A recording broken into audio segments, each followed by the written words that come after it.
Halo semuanya, kamu pernah nggak sih mau ngomong di tengah-tengah teman, tapi tiba-tiba mulut rasanya kekunci? Atau pas lagi scroll media sosial, lihat pencapaian orang lain, terus dalam hati nyeletuk, kok aku gini-gini aja ya? Atau mungkin kamu dapat pujian, tapi malah ngerasa, ah ini kebetulan aja kok. Nah, kalau kamu sering ngerasa gitu, itu tandanya baterai PD kamu lagi lowbat. Rasa percaya diri itu memang kayak baterai, kadang penuh, kadang habis. Kabar baiknya, ada chargernya. Di video ini, aku bakal kasih tahu 3 charger super simple untuk ngisi ulang baterai PD kamu. Siapapun bisa lakuin ini, mulai hari ini juga. Yuk, kita mulai. Nah, sebelum kita ngecharge, kita kenalan dulu sama 3 pencuri yang suka bikin baterai PD kita bocor. Yang pertama, ada si kaca pembesar kekurangan. Pencuri pertama ini bikin kita fokus banget sama kekurangan diri sendiri. Kita ngelihat satu jerawat di muka rasanya tuh segede bakso. Tapi pas lihat orang lain, kita cuma lihat yang bagus-bagusnya aja. Padahal semua orang juga punya kekurangan. Cuman nggak kita lihat pakai kaca pembesar. Yang kedua, si kritikus jahat di kepala. Di dalam kepala kita, kadang ada suara yang rewel banget. Dikit-dikit komentar. Kamu nggak bakal bisa. Pasti gagal deh. Jangan coba-coba, nanti malu. Nah, suara inilah yang bikin kita takut melangkah. Dan yang ketiga, ada si jebakan perbandingan. Ini pencuri yang paling modern loh. Kita ngebandingin dapur kita yang berantakan sama ruang tamu orang lain yang udah rapi di media sosial. Ingat, yang kita lihat itu seringkali cuman hasil akhirnya, bukan proses jungkir baliknya. Nah, karena sekarang kita udah kenal sama para pencuri ini, saatnya kita pasang alarm dan siapin chargernya. Oke, kali ini aku akan bagikan 3 charger ampuh buat ngisi baterai PD kamu. Pilih mana aja yang kamu sukai, atau boleh deh coba semuanya. Charger yang pertama, kumpulin bukti kemenangan kecil. Seringkali kita terlalu fokus sama kegagalan besar, sampai lupa merayakan kemenangan-kemenangan kecil. Padahal, kemenangan kecil inilah yang jadi bahan bakar utama rasa percaya diri kita. Aku mau ngenalin kamu sama toples kemenangan. Caranya gampang banget. Siapin toples atau kotak bekas. Setiap hari, sebelum kamu tidur, tulis satu hal keren yang berhasil kamu lakukan hari itu di secari kertas, sekecil apapun itu. Contohnya, berhasil bangun pagi tanpa drama, berani senyum ke orang baru, atau menyelesaikan satu tugas. Masukin kertasnya ke toples.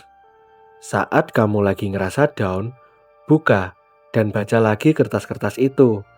Ini akan jadi bukti nyata kalau kamu itu hebat dan mampu. Lalu, charger yang kedua, ubah bahasa tubuh, ubah perasaan. Ini trik psikologi yang seru banget. Ternyata, tubuh kita bisa menipu otak kita. Kalau kita bertingkah seperti orang pede, otak kita bakal ngikutin, dan akhirnya kita jadi beneran lebih pede. Coba deh, sebelum kamu melakukan sesuatu yang bikin gugup, misalnya presentasi atau wawancara, cari tempat sepi sebentar. Terus, lakukan pose kemenangan paling sekitar 2 menit. Berdiri tegap, angkat dagumu, tarik bahumu ke belakang, dan tersenyum. Kayak Superman atau Wonder Woman. Pose ini mengirim sinyal ke otak. Aku siap, aku bisa. Mungkin rasanya memang aneh di awal, tapi efeknya luar biasa. Dan yang terakhir, charger ketiga, lakukan 1% lebih berani setiap hari. Rasa percaya diri itu dibangun dari tindakan, bukan cuma dipikirin. Tapi kita bisa mulai dari naik satu anak tangga sedikit demi sedikit. Gunakan aturan 1% lebih berani. Pilih satu hal yang sedikit kamu takuti, lalu lakukan versi mininya. Seperti misalnya, aku takut ngobrol sama orang baru. Nah, coba 1% lebih berani buat senyum dan bilang terima kasih ke mas-mas kasir. Atau takut ngomong di depan umum. Coba 1% lebih berani ajukan satu pertanyaan di kelas atau saat rapat. Mungkin insecure sama karyamu. Coba 1% lebih berani tunjukin ke satu teman yang paling kamu percaya. Setiap langkah kecil yang berhasil kamu ambil akan jadi pondasi yang bikin rasa pedemu makin kokoh. Nah, biar baterai pedemu nggak gampang bocor lagi, ini ada beberapa tips tambahan. 1. Stop minta maaf untuk hal sepele. Berhenti bilang, maaf, mau nanya. Kamu bisa ganti menjadi, permisi, aku mau nanya. Kamu itu punya hak untuk bertanya dan punya ruang. Jangan minta maaf untuk itu. Yang kedua, pilih lingkungan yang tepat. Teman itu kayak wifi.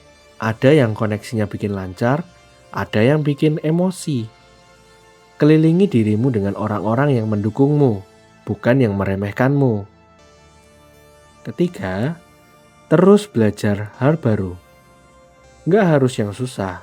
Belajar satu resep masakan baru atau satu istilah baru. Setiap kali kamu berhasil belajar sesuatu, kamu membuktikan pada dirimu sendiri kalau kamu bisa bertumbuh. Jadi, kesimpulannya, percaya diri itu bukan bakat dari lahir. Percaya diri itu adalah skill atau keahlian. Artinya, siapapun bisa melatihnya, termasuk kamu. Mulai dari hal kecil, rayakan setiap prosesnya, dan jangan terlalu keras pada dirimu sendiri. Kamu sudah melakukan yang terbaik, dan itu lebih dari cukup. Sekarang, giliran kamu. Aku punya tantangan seru. Tulis di kolom komentar satu kemenangan kecil yang kamu raih hari ini atau kemarin. Misalnya seperti aku berhasil cuci piring tanpa disuruh, atau aku berani pakai baju warna cerah. Yuk kita saling merayakan di kolom komentar. Kalau kamu suka video ini dan ngerasa terbantu, boleh ya klik like, subscribe, biar nggak ketinggalan video lainnya. Dan bagikan ke teman kamu yang mungkin butuh suntikan semangat juga. Oke deh, segitu dulu ya. Ingat, kamu jauh lebih hebat dari yang kamu kira. Sampai jumpa lagi, tetap semangat!